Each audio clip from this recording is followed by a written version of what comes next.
故事要从中国北方一片广袤无垠的沙漠说起。那一天，毒辣的阳光毫无遮挡地炙烤着连绵起伏的金色沙丘，地表温度飙升到足以烫伤皮肤的程度。一支肩负科学考察使命的队伍正艰难地顶着灼人的热浪，在沙海中缓慢前行。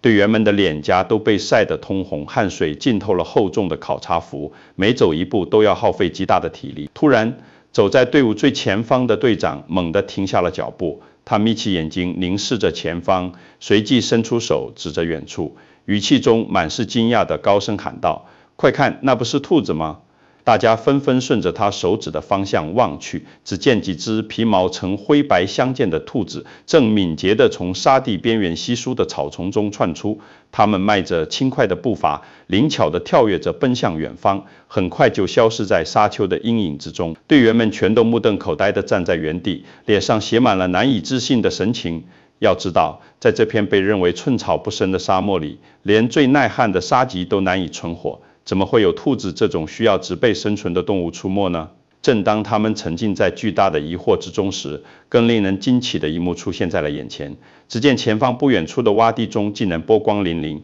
一片清澈的水塘赫然出现在黄沙之间，隐约可以看到几个穿着防水服的工人正在水边忙碌着，他们手持特制的捕捞工具，似乎在捞起什么东西。其中一名工人高高举起双手，兴奋地大声喊道：“又是一笼螃蟹！”考察队员们纷纷揉了揉眼睛，反复确认自己看到的景象，生怕这是长时间在沙漠中行走产生的幻觉。沙漠里居然有池塘，池塘里还养着螃蟹，这简直颠覆了所有人对沙漠的认知。后来他们还从当地人口中听说，在中国另外一处偏远的沙漠地区，人们甚至成功养出了晶莹剔透的珍珠。在这茫茫无际的沙漠中，居然有人特意投放了一大群兔子，还声称这些兔子能够将荒芜的沙漠变成生机勃勃的绿洲，甚至能让沙漠里出现螃蟹和珍珠。听到这种说法，很多人的第一反应都是：这是在开玩笑吗？沙漠里到处都是一片不毛之地，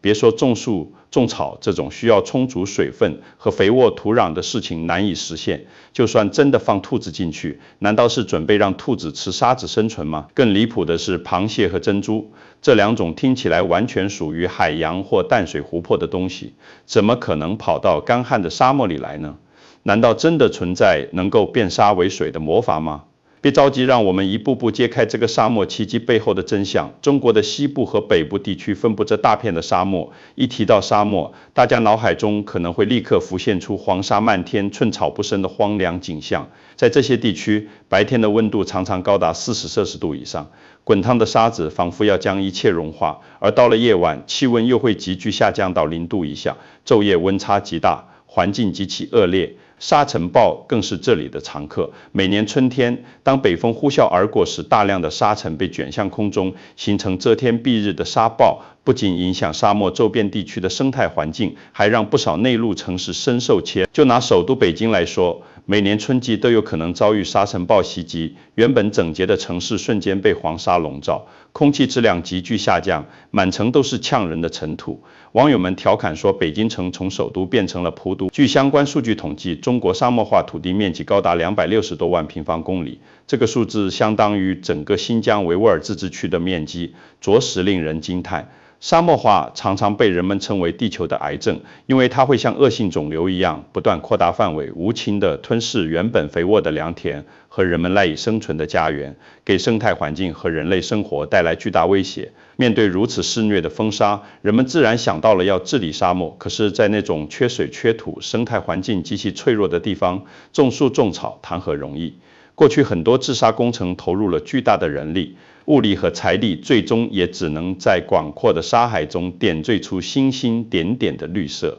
想要把无边无际的沙漠彻底变成绿洲，听起来几乎是不可能实现的梦想。然而，有一个人却偏偏不信这个邪，他就是内蒙古库布齐沙漠治沙项目的带头人赵永亮。这位土生土长的内蒙古汉子，年轻时亲眼目睹过风沙将村庄一步步掩埋的惨景，看着乡亲们被迫背井离乡，他在心中暗暗下定决心，一定要让家乡摆脱沙漠的侵害。为了实现这个目标，他动了很多脑筋。经过长期的研究和实践，他发现仅仅依靠传统的种树种草方式，远远不足以彻底治理沙漠。一次偶然的机会，他了解到一种源自欧洲的兔子品种塔兔。这种兔子的皮毛质地细腻，手感顺滑，像水獭的皮毛一样珍贵，具有很高的市场价值，能够带来可观的经济收益。更关键的是，塔兔对环境的适应能力出奇的强，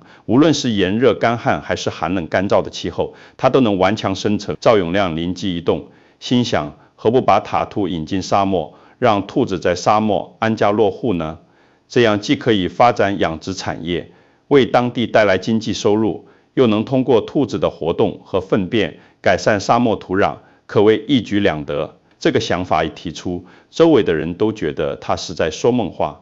纷纷质疑兔子怎么能治理沙漠，这简直是天方夜谭。但赵永亮并没有因为众人的质疑而放弃自己的想法，他四处考察不同的沙漠区域，反复进行试验，最终在库布齐沙漠腹地选定了一块相对平坦的地方，开始了他的兔子之沙试验。在试验初期，赵永亮和他的团队也遇到了不少难以想象的难题。沙漠地区昼夜温差极大，刚出生的小兔崽非常怕冷，为了让它们能够存活下来，团队成员连夜搭建起具有保温功能的兔舍，通过铺设保温层、安装供暖设备等方式，为小兔崽创造适宜的生存温度。饲料问题也让他们头疼不已。一开始，沙漠周边的植被不足以满足兔子的食量，只能从外地运输草料来补充。这不仅增加了运输成本，还面临草料在运输过程中变质的风险，导致养殖成本居高不下。面对这些困难，有人摇头劝他别折腾了，再这样下去，恐怕最后钱花光了，兔子也养不活。可赵永亮是个认准目标就绝不轻易放弃的人，他咬牙坚持要把这件事干下去，甚至不惜将自己的房子抵押出去贷款，用筹来的钱购买大量的兔笼和优质饲料。就这样，他们凭借着顽强的毅力挺过了最艰难的头几个月。第一批引进的塔兔不仅安然长大，还成功开始繁殖后代。试验终于有了好的开头。随着兔群数量不断扩大，它又同步扩大了沙柳的种植规模。沙柳是一种极其耐旱的沙漠灌木，扎根在沙地中不需要太多水分，而且生长速度快，割下来之后还能重新生长，不仅可以用来造纸，还是极好的牲畜饲料。与此同时，他还带领团队建起了沼气池，专门用来处理兔子产生的大量粪便。就这样，整个种植、减养殖、减废弃物处理的循环体系逐渐走上了正轨。当人们看到库布齐沙漠腹地竟然出现了成片的绿意和蓬勃的生机时，当初那些嘲笑他异想天开的人也不得不服气了，纷纷夸赞他是名副其实的治沙狂人，用这种听起来疯狂的办法干成了一件了不起的大事。赵永亮的办法听起来确实有些疯狂，他不像传统治沙那样一味的种树，也没有大规模修建水利工程，而是选择往沙漠里放兔子，没错，就是那种长耳朵、爱啃草的兔子。但这些兔子可不是普通的兔子，而是经过精心挑选的塔兔品种。塔兔的皮毛像水獭一样顺滑，这是一种专门为了获取优质皮毛而培育的兔种，其皮毛在国际市场上具有很高的需求量。更厉害的是，塔兔的繁殖能力极强。一只母塔兔一年最多能繁殖出几十只小兔，繁殖能力比普通家兔高出很多，而且它还具有出色的耐旱、耐热能力。塔兔的长耳朵上分布着丰富的血管，在沙漠白天40多摄氏度的高温环境下，它们支起耳朵，通过血管散热，就像打开2个小小的风扇一样，帮助身体降温。到了夜晚气温骤降时，它们身上厚实的毛皮又能像棉被一样起到保暖作用，让它们在干燥恶劣的沙漠环境里依然能够活蹦乱跳，简直天生就是适合在沙漠里生存的选手。当然，没人会真的把兔子往沙堆里一扔就不管不顾。为了让兔子有充足的食物，当地人在沙漠中大面积种植沙柳。这种植物的生命力极其顽强，即使在降水稀少的沙漠地区也能茁壮成长，而且每次收割后还能从根部重新萌发新芽，有了稳定的食物来源。兔子们很快就在沙漠里安家落户，不断生儿育女，兔群的规模也越来越庞大。兔子多了，兔粪自然也遍地都是。但别小看这些不起眼的兔粪，在沙漠里它们可是难得的宝贝。人们专门建起了沼气池，将兔子的粪便收集起来，投入沼气池进行发酵。发酵过程中产生的沼气可以作为清洁能源，为当地居民的生活提供电力和燃料。而发酵后剩下的沼渣则富含氮、磷、钾等多种营养成分，成了极佳的有机肥料。就这样，原本贫瘠的几乎无法生长植物的沙地，在兔子粪肥的持续滋润下，土壤肥力逐渐提升，慢慢变得适合多种植物生长了。有了充足的肥料，人们开始尝试在沙漠里种植庄稼和蔬菜。当土地变得越来越肥沃时，他们甚至建起了温室大棚，在曾经寸草不生的黄沙地上，成功摘下了新鲜的西红柿、黄瓜等蔬果。想象一下，在连绵的沙丘旁边吃着自己亲手种植的新鲜西红柿，那种成就感和奇妙的感觉简直难以言表。为了把这套兔子治沙的模式发挥到极致，当地还干脆围绕塔兔养殖发展出了一个完整的循环养殖产业链。兔子产出的皮毛可以直接出售赚钱，为养殖户带来稳定的收入。兔肉则被加工成美味的香肠、腊肉等肉制品，通过冷链运输销往全国各地。兔子宰杀后的下脚料也没有被浪费，人们用它来喂养狐狸和雕等肉食动物，而这些动物的皮毛同样价值不菲，进一步提升了产业附加值。在养殖过程中产生的各种有机废料又被用来培育蘑菇等食用菌，实现了资源的最大化利用。可以说，兔子进入沙漠后，不仅自己活得很好，还带动了一整个产业的发展。库布齐沙漠腹地仿佛凭空变出了一个自给自足的生态农场。那么这套组合拳的实际效果到底如何呢？经过多年的不懈努力，库布齐沙漠的这片区域真的发生了翻天覆地的变化。成片的沙柳深深扎根在沙丘中，像无数只小手一样，牢牢扎住了流动的沙子，有效遏制了沙漠的扩张。上百万只兔子在绿洲里快乐地繁殖生长。据统计，这里人和兔子的比例达到了夸张的1:4000，也就是说，平均每个人要照看着几千只兔子，这一规模在全球沙漠地区都极为罕。仅仅10年时间，这里的变化就让很多当初不看好这个项目的人大跌眼镜。沙漠真的在一步步后退，绿色植被以肉眼可见的速度一寸寸向前推进。当地的贫困村民依靠养兔子成功脱了贫，每家每年都有5-6万元的收入进账，日子过得就像这沙漠里的阳光一样灿烂明媚。更重要的是，区域生态环境得到了显著改善。过去一刮风就黄沙蔽日，能见度不足几米的景象一去不复返。现在有了茂密植被的覆盖，风沙天气明显减少，空气质量也大幅提升。据官方统计数据显示，库布齐沙漠已有约1/3的区域披上了绿装。站在昔日光秃秃的沙丘顶上远眺，映入眼帘的整齐的绿色林带和肥沃的田地，让人几乎忘记脚下曾经是被称为死亡之海的沙漠。如果不是亲眼所见，谁能相信这一切居然是看似不起眼的兔子带来的奇迹呢？就拿当地的一位农民老张来说吧，他几年前还是生活在沙漠边缘贫困村的村民，家里仅靠种积木，贫瘠的薄田艰难度日。每年春天最怕的就是刮风，因为风沙一来，刚种下的庄稼苗就会被厚厚的沙尘掩埋，一年的辛苦往往付诸东流，一家人连吃饭都成了问题。后来政府组织生态移民，老张幸运地搬到了治沙项目新建的村落里，还分到了一排崭新的兔舍和几十只健康的塔兔苗。一开始他心里还直犯嘀咕，在这鸟不拉屎的沙漠里养兔子能活得下去吗？可结果却出乎他的意料，没过多久，兔子就一胎接一胎的下崽，而且幼兔长得又快又壮，成活力极高。老张通过出售兔皮兔毛赚到了人生中的第一笔存款。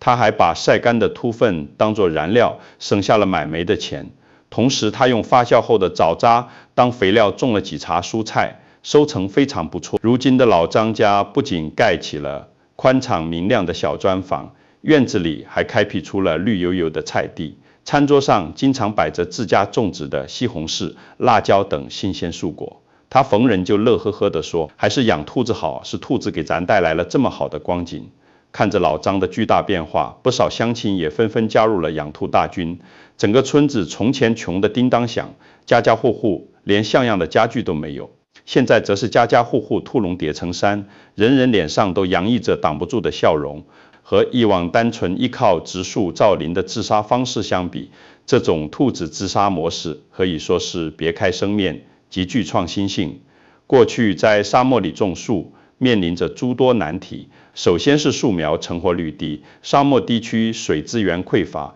土壤保水能力差，很多树苗刚种下去没多久，就因为缺水而枯萎。其次是维护成本高，需要定期浇水、施肥，防治病虫害。一旦出现疏忽，之前的所有努力就可能前功尽弃。而兔子自杀模式则巧妙地把生态建设和经济利益紧密地捆绑到了一起。老百姓养兔能够实实在在地赚到钱，自然就愿意主动精心培育作为兔子口粮的饲料。林和起到防风固沙作用的防护林，他们会及时给树木灌溉、施肥，生怕树苗长得不好，影响兔子的口粮供应。这样一来，不仅保证了绿植能够种得活留得住，还让沙漠治理走上了生态改善减产业发展减经济增收减进一步投入生态建设的良性循环。当地人把这种模式形象地总结为一产养绿，就是用产业发展带动生态改善，再用良好的生态环境反哺产业发展，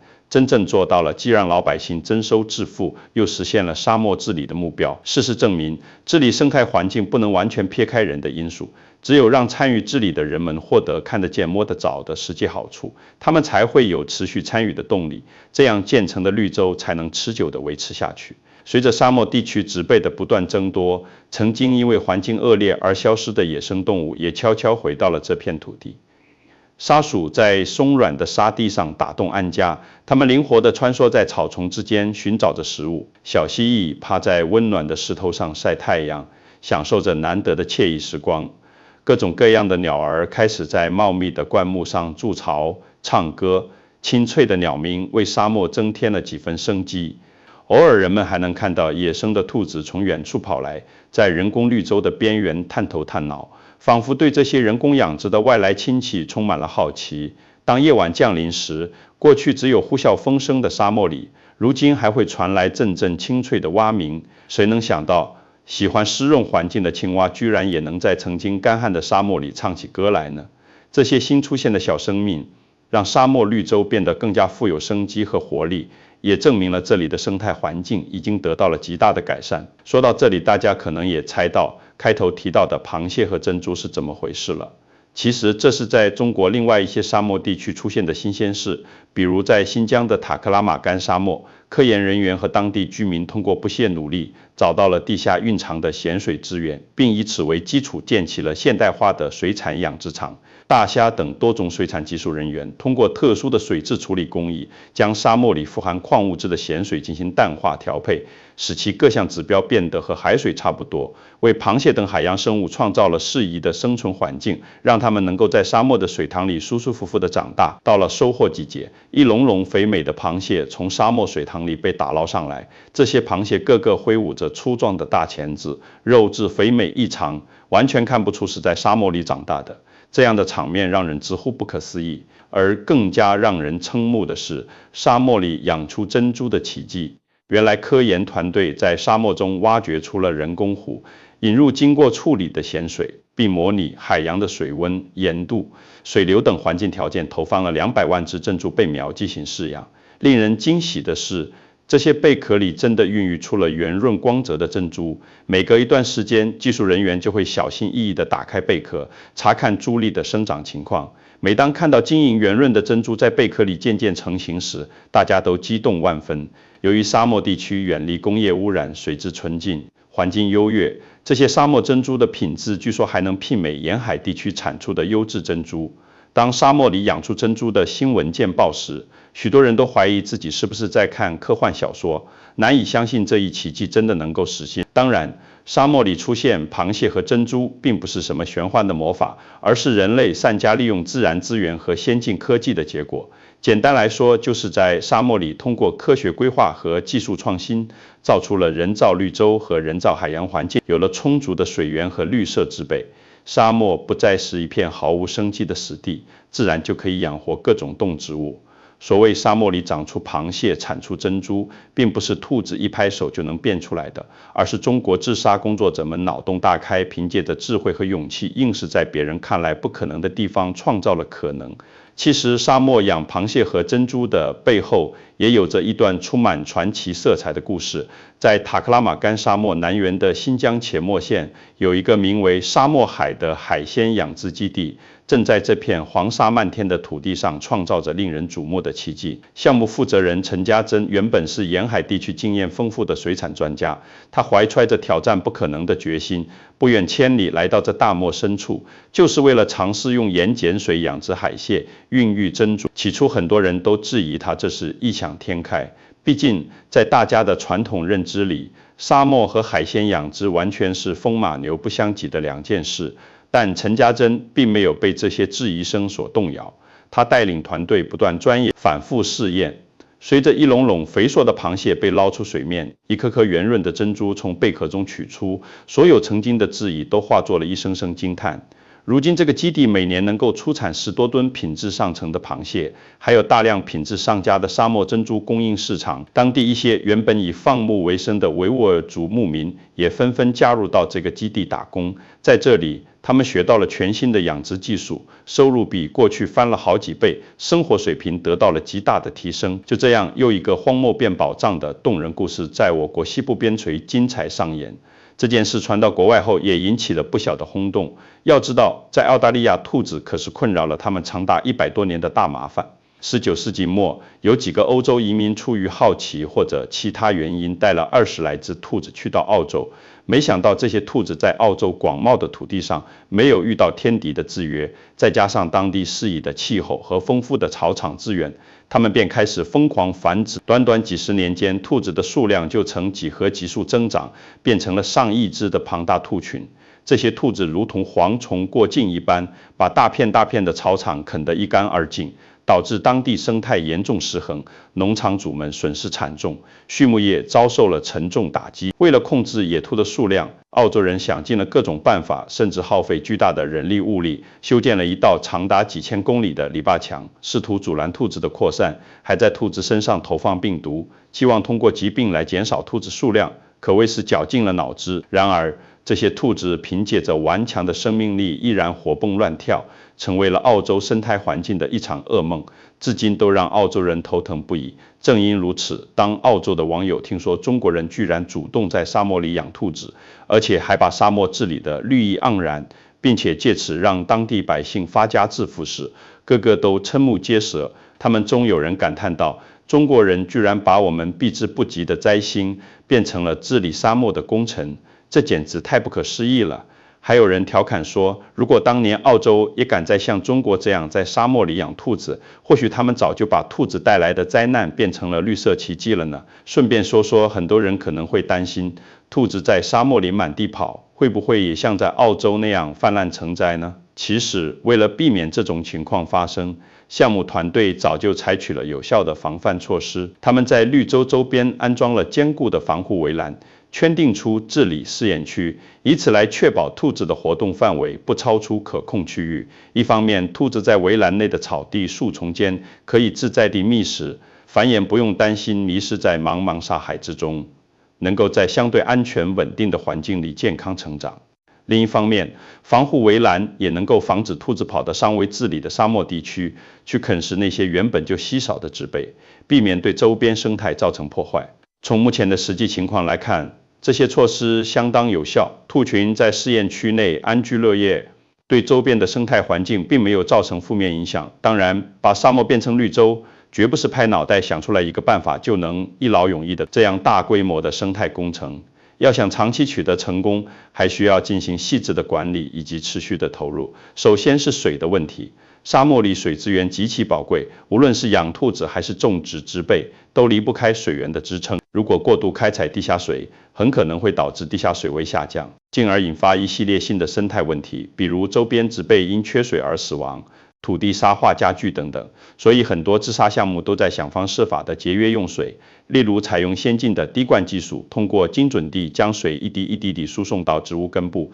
最大限度地减少水分蒸发和浪费。同时还会积极收集雨水，建设雨水收集设施，将珍贵的雨水储存起来加以利用，尽量让每一滴水都能发挥出最大的效益。其次是平衡的问题。在沙漠治理过程中，如果大规模种植单一植物，比如大片的沙柳，虽然沙柳本身耐旱易生长，对固沙有很好的效果，但随着其种植面积不断扩大，可能会引来特定的虫害。一旦发生虫害，这些害虫可能会在短时间内大量繁殖，将辛苦种下的植被啃食殆尽，所以必须要及时进行防治，通过生物防治、物理防治以及合理使用农药等多种手段相结合，确保植被的健康生长。另外，兔子养多了也要做好防疫工作，防止疾病在兔群中传播。一旦爆发疫情，不仅会导致兔子大量死亡，影响养殖产业的发展，还可能通过食物链等途径影响到整个生态系统的稳定，同时还要防止个别兔子逃到野外，变成不受控制的入侵者，破坏周边尚未治理区域的生态平衡。好在目前这些治沙项目都有专业的团队进行科学管理，从目前来看，一切都运转良好，并没有出现失控的情况。至于沙漠变绿后出现了一些过去没有的新情况，其实这也是情理之中的事。随着植被增多，可能会有某些害虫的数量随之增多，毕竟丰富的植被为它们提供了更多的食物来源。草兔成群后，或许附近的野狼也会被吸引过来转悠，寻找捕食的机会。但这些不速之客不见得就是坏事，因为有了草，有了兔子等动物，它们的天敌野狼出现，反而使得生态链更加完整。只要我们能够妥善处理好人和野生动物的关系，采取合理的防护措施，防止它们威胁到养殖区和人类居住区的安全，完全可以与这些新来的小伙伴们和平共处。毕竟，生态环境恢复的理想状态就是各种生物一起繁荣共生，这才是真正的绿洲景象。还有一个需要注意的现象是，绿洲建立之后，随着人类活动的增加，可能会带来一定的污染问题。随着沙漠地区变得越来越宜居，有些地方开始发展旅游产业和其他相关产业。如果游客数量增多，开发建设速度加快，难免会产生一些垃圾和废水。过去那片纯净的沙漠净土，可能会出现塑料袋、饮料瓶等这些与自然环境格格不入的不速之客。这些垃圾如果处理不当，就会对原本脆弱的生态环境造成严重破坏，比如污染土壤、影响水质，进而威胁到动植物的生存。所以在治理沙漠的同时，我们也要重视做好环保教育工作，提高游客和当地居民的环保意识，让大家自觉爱护环境。同时还要完善基础设施建设，比如合理布局垃圾桶、建设污水处理厂等，确保新形成的绿洲不会被新的污染所侵扰。值得一提的是，中国治理沙漠的奇思妙想远不止养兔子这一件。比如在宁夏、新疆等地，人们将秸秆和沙子巧妙地编制成一个个方格状，然后铺在沙丘上，再在这些格子中栽种灌木，形成了独特的草方格固沙法。这种方法既简单又经济实惠，而且效果显著。通过草方格能够有效降低风速，减少风沙流动，为植物生长创造相对稳定的环境，帮助植被更好地扎根成活。还有科研团队发明了不用水种树的新技术，他们利用特殊的凝胶，这种凝胶能够锁住树苗周围的少量水分，形成一个相对湿润的小环境，让幼苗在沙漠这种极度缺水的环境中也能顺利成活。这一技术的出现，把原本需要频繁浇水的植树难题变成了一次性干种就能成功的便利操作，大大降低了植树成本和人力投入。甚至有人大胆尝试驾驶无人机在空中播撒草籽，利用无人机覆盖范围广、操作灵活的优势，让大片的沙丘能够同时披上绿装，快速提高植被覆盖率。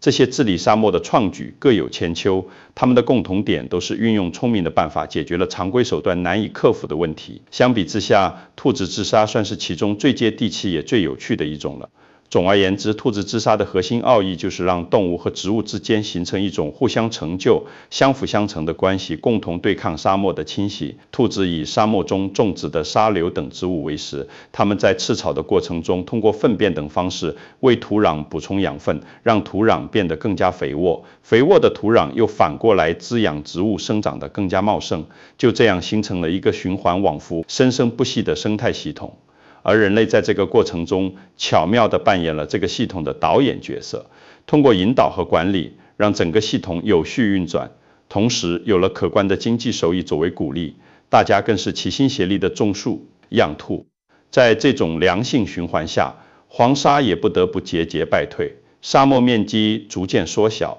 绿洲面积不断扩大。有趣的是，在这场与沙漠的战斗中，兔子们成了当之无愧的主角，仿佛可以想象，它们一个个拍着圆滚滚的肚皮，得意洋洋地向世界宣告：别看我们个头小，作用可不小呢。其实，人类也从中明白了一个深刻的道理：在微不足道的力量，只要用对了地方，都能发挥出意想不到的奇妙效果。如今，库布齐沙漠治理的成功已经吸引了世界各国的目光，许多国家的专家学者纷纷慕名前来考察，想要深入了解中国的治沙经验。非洲撒哈拉沙漠南缘的一些国家、中东的阿拉伯国家等也开始积极和中国展开治沙合作，尝试借鉴这种以兔子治沙为代表的类似模式，希望能够将其应用到本国的沙漠治理中去。可以说，中国人用兔子、沙柳等元素织就的这片绿洲，不仅改变了当地的生态环境和百姓的生活命运，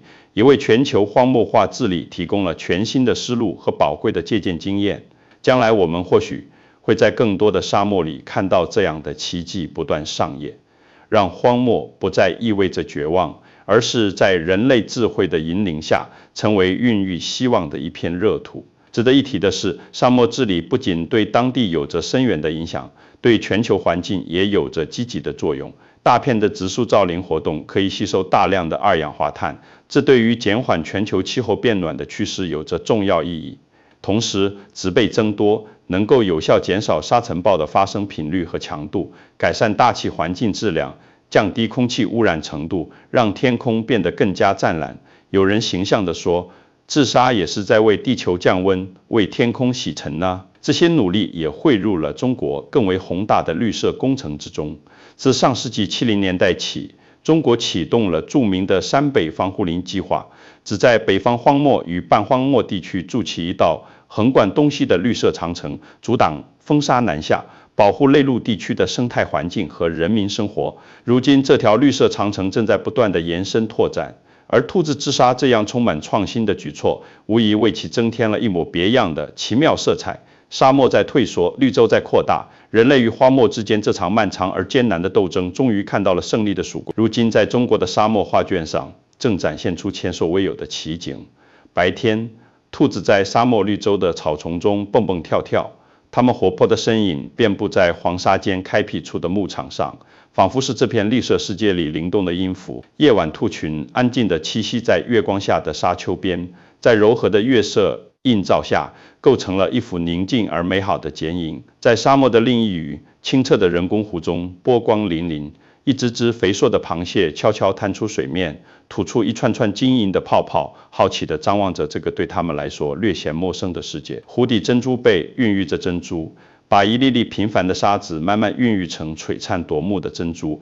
散发着迷人的光泽。远处，成片的沙柳和林带在微风中随风起舞，它们就像一道坚不可摧的绿色长城，顽强地抵御着风沙的侵袭，守护着这片来之不易的绿洲。沙丘下的村庄里，炊烟袅袅升起，农家小院的墙壁上挂满了一串串晾干的兔皮，孩子们在院子里嬉笑追逐着兔子玩耍，大人们则在温室大棚里采摘着新鲜的蔬果，不时传出爽朗的笑声。整个村庄都沉浸在一片祥和富足的氛围之中。